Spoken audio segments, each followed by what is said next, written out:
Hola, hola, bienvenidas todas, todos, todes a este programa piloto que hemos llamado Di la Verdad Roja. Somos acá, la organización Fuerza 18 de Octubre, quienes vamos a pilotear estas grabaciones, estas conversaciones. Voy a presentar aquí al grupo. Claudio, por ahí si nos puedes ir saludando, dándonos un hola para que vayas apareciendo. También nos acompaña. Hola, hola a todos. Saludos. Eso, también nos acompaña Diego para que pueda saludarnos. Ahí sí puedes saludar para que aparezca. Buenas noches, compañeros, a todos que nos escuchen por primera vez. Eso, y también la compañera Olga. Hola, compañeras, compañeros, a nuestra audiencia. Buenas noches, ¿cómo están? Buenas noches nuevamente. Entonces vamos a comenzar acá nuestro pilotaje del programa Di la Verdad Roja, a 5 años de la Rebelión Popular de Octubre. Estamos acá conmemorando por medio de un espacio de diálogo y reflexión a propósito de esta conmemoración. Así que para abrir el tema y para presentar de qué se trata, vamos a dejar a Olga para que nos introduzca en esta conversa. Bueno, sí, como decía la Diana, el primer capítulo de nuestro programa, flamante programa Di la Verdad Roja, le pusimos el título a 5 años de la Rebelión Popular de Octubre. Porque bueno, el viernes se conmemora justamente el inicio de esta enorme gesta popular que tiene lugar en el 2019 por sus dimensiones, por los planteamientos políticos, por la fuerza en que se dio debido a la contundencia de la acción del pueblo, sobre todo en las calles. Es un hito importante en la historia de la lucha de clases del pueblo de Chile, ¿no? Y ya vemos las consecuencias de ese remesón político en todo el régimen. Porque la verdad es que con el pueblo enojado, demandando en las calles mediante medidas de directa, mediante llevando adelante instancias de organizaciones territoriales, barriales, convirtiéndose en una gran asamblea a partir del 18 de octubre. Bueno, esto produjo una fuerte crisis para el régimen, denunciado en su conjunto. Los pesos son 30 años, implicó una denuncia de la democracia pactada con la dictadura, porque muchas veces se plantean, bueno, al final lo que queríamos era cambiar o no la constitución. Esos son como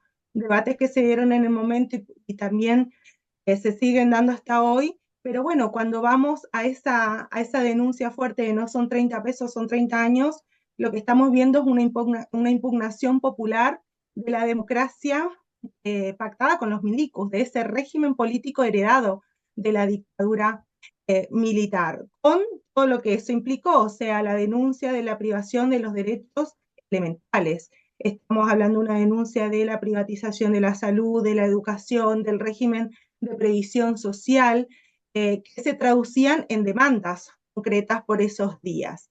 Entonces, cuando vemos, o sea, ante la pregunta, ¿no? Si nos hacemos una pregunta, bueno, y esta crisis que se abre, esta erupción de las masas en las calles, esta crisis del régimen se terminó, está cerrada, en qué momento estamos político a 5 años de la rebelión. Y nosotros, esto no es algo que vamos a decirlo recién ahora, es algo que venimos planteando hace mucho tiempo. Creemos que no, esta crisis aún no se cerró, pese a los enormes esfuerzos que se han hecho desde los partidos políticos que son guardianes del statu quo, de esta democracia tutelada, de esta democracia pactada con los milicos. Si vemos todas las tentativas, todos los recursos políticos que se pusieron a andar para contener esta crisis, que en alguna medida tuvieron éxito, pero todavía no ha logrado restablecer las cosas a cómo estaban previo a la rebelión. Recordemos así sucintamente que Piñera unos días antes dice que, bueno, que Chile era el oasis, como que acá estaba todo perfecto, estaba todo bien, eh, y resulta que estaba gestando a partir de negaciones sistemáticas de derechos elementales, bueno, se estaba gestando una bronca popular que termina condensando otros de lucha muy importantes que habíamos tenido en Chile con anterioridad. La rebelión pingüina en el 2006, la rebelión de los estudiantes universitarios en el 2011, las distintas luchas por cuestiones ambientales. Pensemos en Aysén, por ejemplo, la movilización importante que se dio. En el 2016, el cuestionamiento a las FP, que movilizó millones también de trabajadoras y trabajadores en las calles. En 2018, la irrupción del movimiento de mujeres con mucha fuerza. Bueno, finalmente todas estas distintas demandas terminan siendo condensadas y se juntan, se reúnen todas estas luchas a partir del 18 de octubre del 2019. Y el régimen, decimos, entra en crisis. ¿Se cerró esa crisis? Nosotros creemos que no. Ha habido muchos recursos puestos por los distintos partidos para cerrarla, para desviar, bueno, los procesos constituyentes que tenían esa función política, sacar a la gente de las calles y ponernos a discutir artículos y normas de una constitución, el recambio de todo el personal político, ¿se acuerdan la cantidad de elecciones que tuvimos post estallido? Bueno, la represión, ¿no? Todo el andamiaje represivo y la criminalización, o sea, todo lo que se dio en materia represiva, bueno, todo esto, estos son los recursos del régimen para poder restablecerse. Sin embargo, vemos que eso todavía no lo han logrado.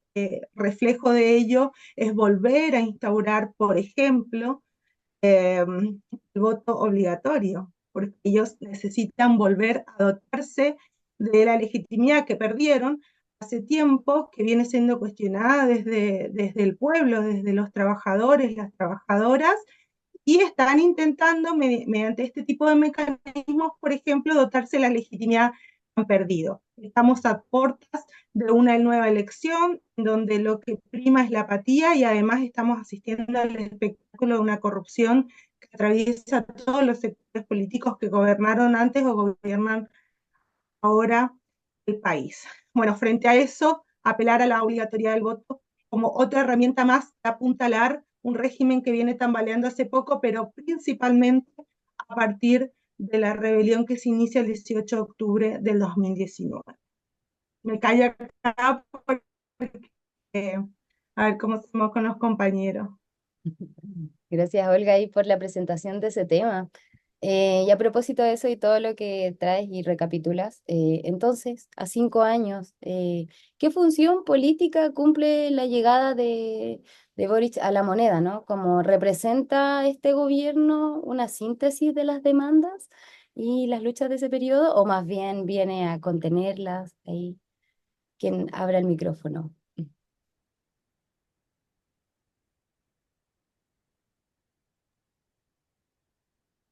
Dale, dale, Olga. Diego, creo.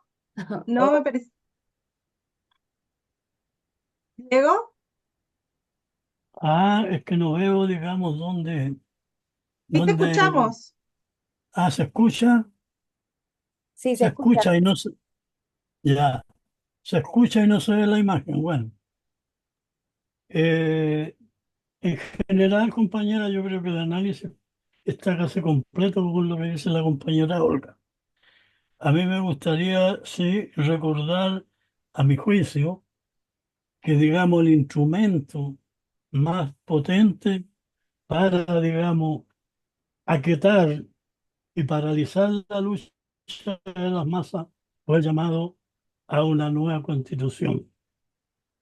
Una nueva constitución que fue, digamos, aceptada por una gran mayoría de chilenos que aún todavía consideran que es posible construir una constitución libre, soberana y genérica, digamos, dentro del marco capitalista.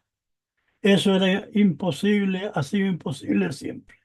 Yo creo que esa herramienta arrastró a un gran sector, digamos, especialmente de la pequeña burguesía nacional, a colgarse de eso y convertirlo en realidad en el puente salvador del gobierno de Piñera y también en, digamos, el puente que sirvió para encumbrar al gobierno actual.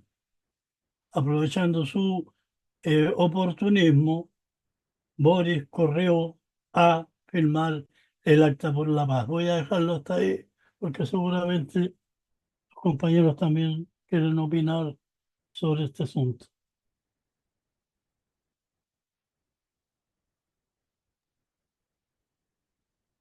Bueno, ahí yo quiero meter mi cuchara un poquito, porque, claro, o sea, esto que decía el compañero Diego, o sea, el accionar para salvar al régimen empieza mucho antes de que Boric, o sea, de ese sector político, ¿no? Empieza mucho antes de que Boric llegue a la moneda. Esto que decía Diego, que fue uno de los artífices principales del Pacto por la Paz Social y la, no sé cómo, ¿usted acuerda, no? ¿Cómo se llama? Bueno, el pacto del 15 de noviembre, en donde todos los sectores políticos patronales, incluso aquellos que se decían más de izquierda, como el sector ahora del oficialismo actualmente, corrieron a ser los bomberos del régimen para tratar de sacar a la gente de las calles y en cierta medida hay que decir que ese operativo funcionó. Pero bueno, después está lo que hizo este gobierno una vez asume, ¿no?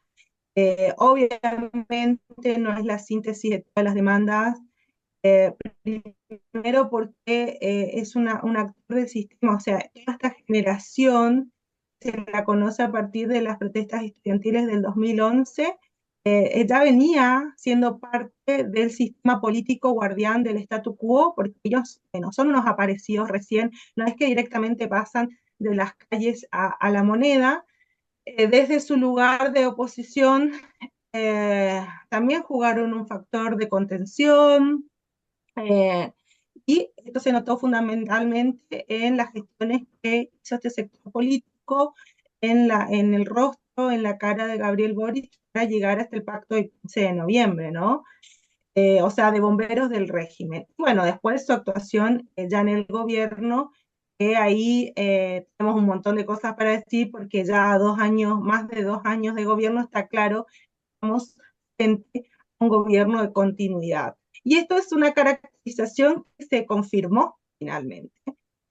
Porque nosotros decíamos al principio, bueno, con este programa, cuando iba a empezar este gobierno, con este programa que no saca los pies del plato, que es mero reformismo, que esto, que lo otro, bueno, resulta que en el gobierno no cumplieron con nada y se dedicaron a reprimir a la gente. Entonces, eh, si hay algo que le queda es un gobierno de continuidad y está cumpliendo una función ya desde la moneda, justamente en esto que nos preguntábamos de la salida a la crisis abre el pueblo en las calles. Me callo ahora sí. Muchas gracias, Olga y Diego. Soy Claudio, si quieres ahí comentar.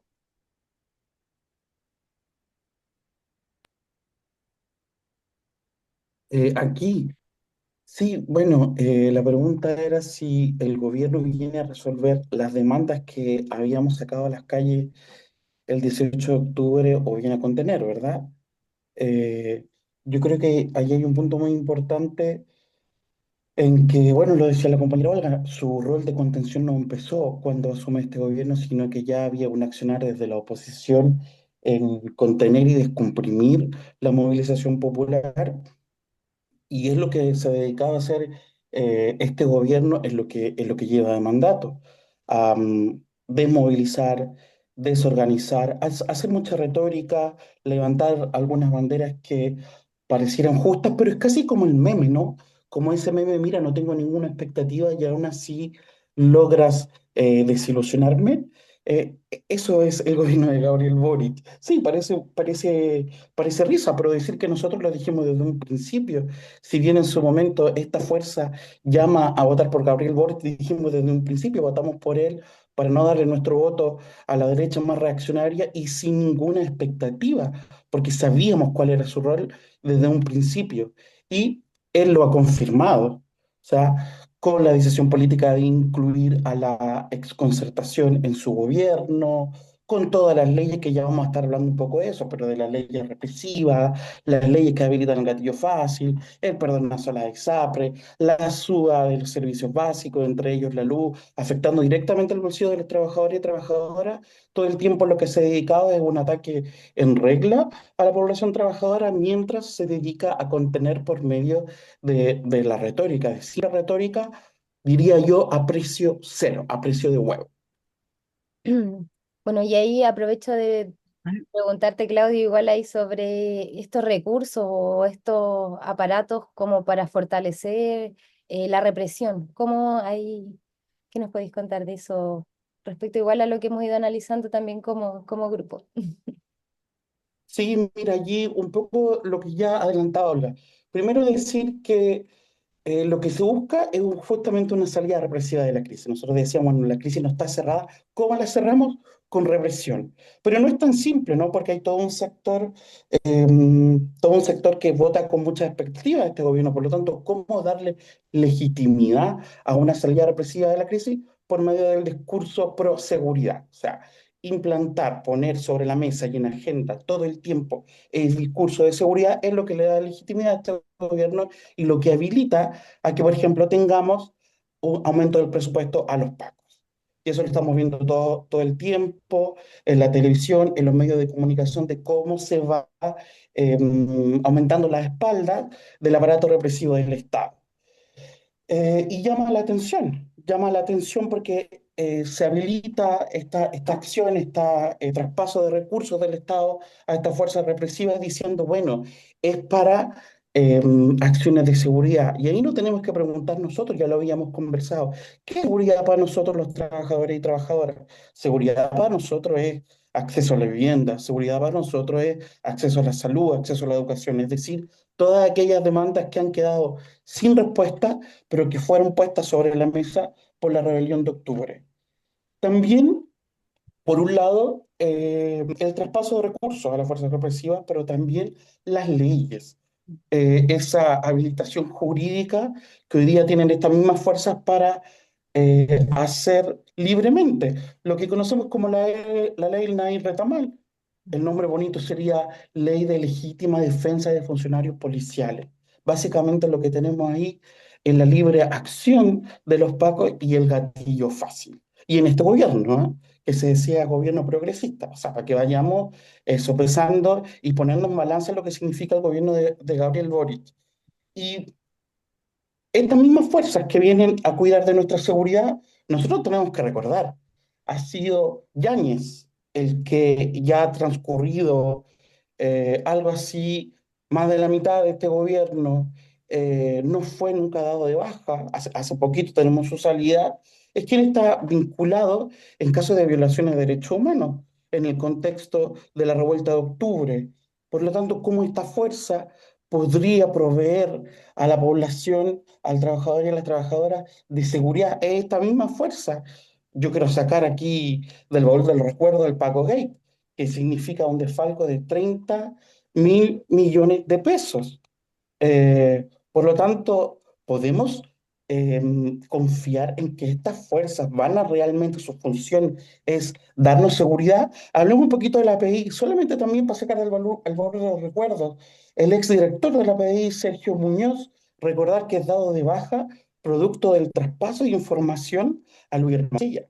Mira de quién estamos hablando, de Luis Hermosilla. Entonces, cuando nosotros hablamos de delincuencia, dado que nos invitan y nos ponen sobre agenda, hablemos de delincuencia, tenemos que decir que este crimen, que vamos a denominar crimen organizado, tiene la complicidad del Estado, tienen la complicidad de los pacos, tienen la complicidad de la PDI, tienen la complicidad de los milicos. Y es tan así lo que busca instaurar este discurso pro seguridad, que no es solamente esa derecha reaccionaria, esa nueva derecha, ni la derecha convencional que hoy día piden el accionar de los militares en asuntos de seguridad interna. Hoy día tenemos a todo el arco político de los partidos patronales, recordar a la alcaldesa de Santiago, Irací, que pide abiertamente el actuar de los militares en asuntos de seguridad interna. O sea, desde el PC hacia la derecha tenemos a todo el arco político patronal. Bodanovich,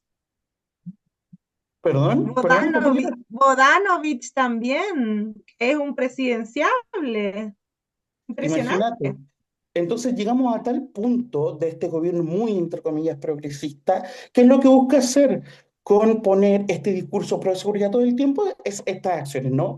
Habilitar recursos, leyes que permitan una salida represiva y por medio de la represión justamente cerrar estas países. Me callo, compa. Muchas gracias, Claudia, y por cerrar, no sé si Olga, Diego, ¿quieren complementar más ahí a propósito de lo que traía Claudio? Sí, pues que No, yo ya hablé eso, mucho, Diego. ah, puedo, ¿no? Sí, por supuesto, dale. Oye, quiero aclarar algo. Creo que me expresé mal con respecto al papel de Boris. Yo dije, Boris eh, contribuyó, digamos, corrió a firmar el acta por la paz. A eso sí. Y eso sucedió cuando no era presidente, por supuesto. ¿No? Así es. Eso era un lado. Ahora, con respecto, compañero, a si Boris cumplió o no cumplió, yo le pegué una leída por ahí a su programa y tengo en mi mano por lo menos datos sobre algunos, digamos, promesas que hizo y no cumplió. Eh, en su programa el compañero prometió 53 puntos que harían de Chile un mejor país. De eso yo podría leer unos dos o tres, nomás para no alargar mucho, ya que no se han cumplido. Por ejemplo, el decreto 3.500 sigue funcionando sobre la AFP, ¿no? eh, Prometió una negociación colectiva multinivel o negociación que tiene que ver mucho con los trabajadores y las situaciones que están. Es decir, una negociación por rama. Condonación de la deuda educativa, compañero. ¿En qué estamos? En cero. La reforma tributaria comenzó con un 8%, ¿no es cierto? Sí, bajó a 5%, luego la bajaron a 3%, posteriores a los viajes que hacía el ministro de Hacienda de Estados Unidos para, digamos, compactar y decir en Estados Unidos que su gobierno no está enamorado de la reforma tributaria, por ejemplo. Y así otros. La deuda histórica de los docentes. Los viejos se están muriendo todos los días, esos viejos, y no sé cuándo alguien irá a cobrar esa deuda del sistema. Eh, bueno, el aborto legal está.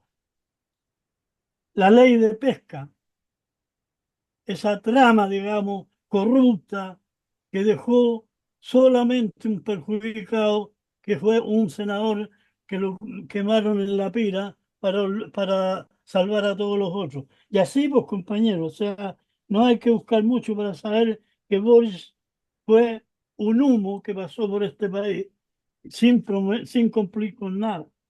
Ahora, ¿cómo se montó en el poder el compañero? En base a una eh, radicalización ficticia, ¿ya? Eso hay que recordarlo también, porque llegamos a votar por comunismo o contra el comunismo o por fascismo contra el fascismo, cuando todos sabíamos que en este país era imposible que hubiera un comunismo gobernando y que era un fascismo pudiera gobernar. Hasta ahí lo voy a dejar, compañera, porque creo que el tiempo no alcanza para más. Muchas gracias, Diego. Así es, habíamos comprometido no pasarnos de los 30 minutos en este primer pilotaje de Di la Verdad Roja. Y a propósito de lo que traes, Diego, ¿Y cómo nos encontramos hoy actualmente como clase trabajadora? Nos encontramos, ¿estamos mejor, estamos peor? Nosotros como grupo coincidimos que estamos peor que antes, ¿no? No solo ninguna de las demandas de octubre tuvo respuesta, tampoco nada de lo prometido, sino que continuamos con los bajos sueldos y con ello todavía tenemos que seguir afrontando las alzas, ¿no? Estamos en una precarización laboral, estamos ahí con un constante aumento de los alimentos. Hace poco también nos dieron el aviso de las alzas en la luz, ya que vamos a empezar a ver la mayoría de las y los chilenos. También ahí tenemos el transporte público subiendo constantemente, la precarización familiar con los negociados en la educación que estuvimos ahí también, aconteció sobre la vivienda, el aumento de los arriendos. Hoy existe esta imposibilidad para arrendar, incluso cada vez es más inaccesible acceder a la compra de una vivienda. Ambientalmente, a propósito del gobierno verde, estamos entregándolo todo al extractivismo, ya todo sin medida. Entonces, ¿cómo estamos? Creemos nosotros que estamos peor que antes. Y ante eso, como Fuerza 18 y también a propósito del Di la Verdad Roja, queremos plantear también una salida respecto a esto, qué salida vemos, ¿no? ¿Cómo lo hacemos? Y ahí devuelvo la palabra a alguna compañera o compañero que quiera retomar. Yo, Yo quiero un minuto, 2 minutos. bueno, dale, Diego. Diego y... Mira, la salida obviamente está, digamos, ligada, digamos, a la movilización del pueblo. Ahora, todos estamos de acuerdo que un actor importante está ausente, que es precisamente la clase obrera. Ahora, para entrar a discutir eso, o sea, para exponer sobre ese tema, habría que hacer otro Otro Zoom capítulo. como este. Pero creo que hay datos concretos que se pueden, digamos, rescatar. En este país nunca hemos pasado desde la concertación hasta el término de este gobierno, más allá de un 13% de chilenos sindicalizados. Y de ese 13% se supone que la CUT aglutina solo 700.000 en un universo de 8 millones o más de fuerza laboral. Comparado con la CUT antigua, la que cayó después del golpe con el golpe de Estado, con un universo más o menos de 3 y coma, digamos, 3 millones y coma de trabajadores, la central única esa logró tener 1 millón de afiliados, es decir, había más de un 30% de obreros y trabajadores sindicalizados. Ahí, digamos, por ahí hay que buscar en el futuro, ya en la historia de lo que era la central de trabajadores con lo que hoy día. Ya, Gracias. hasta ahí lo voy a dejar, compañero. Gracias, Diego. Olga, Gracias, Diego. Sí, sí, bueno, yo pensaba en esto que nosotros decimos y escribimos en algunos textos, esto de retomar, que siempre llamamos a retomar el camino de octubre, y haciendo referencia justamente a tomar el destino, nuestro destino en nuestras propias manos, a dejar de confiar en las fuerzas políticas que responden a intereses que no son los nuestros. Lo de octubre fue una gesta maravillosa, pero bueno, quedó ahí, ellos pudieron maniobrar, pero bueno, ninguna de estas experiencias de masas del pueblo son en vano. Tenemos lecciones que sacar y justamente entre ellas es construir esa dirección revolucionaria con la perspectiva para echarlos a todos estos delincuentes que viven de nuestra explotación y construir esa salida estratégica que es un gobierno de las y los trabajadores. Tenemos muchos desafíos por delante como clase trabajadora. Como decía Diego, estamos en un momento en donde estamos para atrás, tratando de llevar nuestra vida adelante, con el alza de los costos, con lo que eso significa, ¿no? Los intentos organizativos muchas veces caen en la atomización, entonces tenemos muchas cosas para hacer, pero tenemos todos por ganar, como siempre decimos, así que hay que poner los esfuerzos ahí en construir nuestras herramientas políticas, sindicales, para llevar adelante estas tareas que nos debemos para sacarlos a estos tipos del gobierno y que gobernemos nosotros y que se termine nuestra explotación, terminar con el régimen de los 30 años y con todo, más, ¿no? Si hablamos de pueblos originarios, más. Lo último que quiero decir, vale.